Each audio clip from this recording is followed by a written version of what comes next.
नाव यशवंत परशुराम कुमार, राहणार चिंचपुरी, तालुका पाचोरा।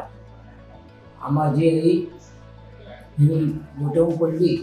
दादा अनशित गावात येत होते। दादांनी आपल्या घरी आले स्वतः, तर त्यांनी सांगितलं की आम्ही ॲडमिट करून घेतो, महात्मा पुढीमध्ये योजनेमध्ये बसवून घेतो। त्यांनी त्याप्रमाणे काम केलं आणि ऑपरेशन वय 90 असताना एवढं ऑपरेशन आज दिनांक 4 जुलै रोजी म्हातारीला टाकाटाक चालायला लावून दिलं। त्यावेळेस इंदौर हॉस्पिटलचे निळकंठ दादा आणि विजू दादा यांचे आम्ही फार आभारी आहोत। त्यांनी चांगलं काम, देव सारखे माणसं आहे।